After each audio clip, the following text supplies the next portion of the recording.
कच्छ जिले के मंडावी में सर्वाइकल कैंसर की रोकथाम को लेकर एक सराहनीय पहल देखने को मिली है।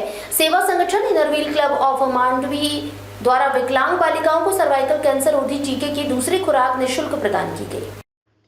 ये कार्यक्रम मांडवी स्थित एम्स अस्पताल में आयोजित किया गया, जहां अंध अपंग मानव कल्याण सोसाइटी द्वारा संचालित दिव्यांग बालिका छात्रावास की बालिकाओं को यह टीकाकरण दिया गया। इस सोसाइटी पिछले 34 वर्षों से दिव्यांगजनों के कल्याण के लिए लगातार कार्य कर रही है।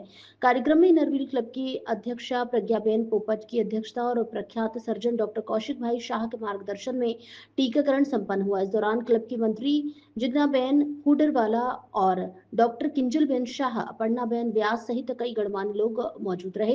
विशेषज्ञों ने बताया कि सर्वाइकल कैंसर महिलाओं में होने वाले कैंसर से मौत का एक बड़ा कारण है, लेकिन समय पर जांच और टीकाकरण से इसे रोका जा सकता है।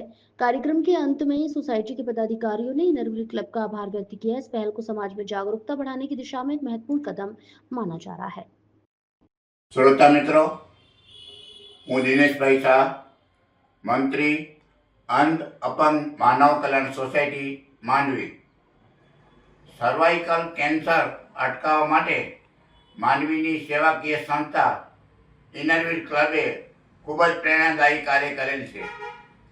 છેલ્લા 34 વર્ષથી કાર્યરત માંડવીની અંધ અપંગ માનવ કલ્યાણ સોસાયટી સંચાલિત દિવ્યાંગ કન્યા છાત્રાલય જે 2015 થી કાર્યરત છે, એમાં અમારી દિવ્યાંગ દીકરીઓ છે, એ દિવ્યાંગ દીકરીઓને ભવિષ્યમાં સર્વાઇકલ કેન્સર ન થાય એના માટે ઇનરવ્હીલ ક્લબે ખૂબ જ પ્રેરણાદાયી કાર્ય કરેલ છે।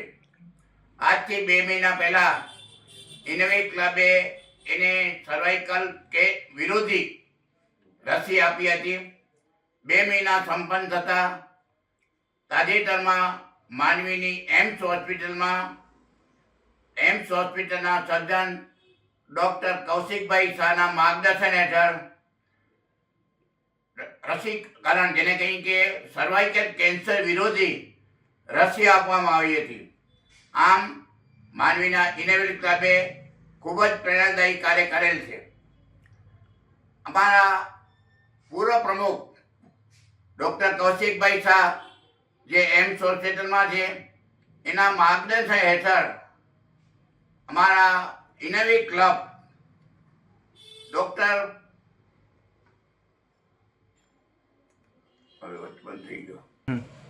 ઇનરવ્હીલ ક્લબના પ્રમુખ શ્રીમતી પ્રજ્ઞાબેન પોપટ, મંત્રી હોદરવાલાબેન અને ડોક્ટર કિંજલબેન કૌશિકભાઈ શાહ ની ઉપસ્થિતિમાં અમારી અંધ અપંગ માનવ કલ્યાણ સોસાયટીના પ્રમુખ શાંતિલાલભાઈ ગણાત્રા, મંત્રી હું દિનેશ શાહ અને છાત્રાલયના ગૃહમાતા પ્રવીણાબેન પાટોળીની ઉપસ્થિતિમાં આ જે દિવ્યાંગ દીકરીઓ છે એને સર્વાઇકલ વિરોધી રસી આપવામાં આવી છે।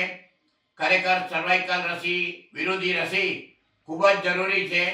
સરકાર પણ જાગૃત બની છે અને સરકારનો પણ લક્ષ્યાંક છે કે ગુજરાતમાં સર્વાઇકલ રસીકરણનું કાર્ય શરૂ થઈ ચૂક્યું છે। અમે અમારી સંસ્થા અંધ અપંગ માનવ કલ્યાણ સોસાયટી માંડવીની જે ઇનરવ્હીલ ક્લબ જે સેવા કરી છે એ સંસ્થાના અમે ખૂબ ખૂબ આભાર માની છે। જય જિનેન્દ્ર।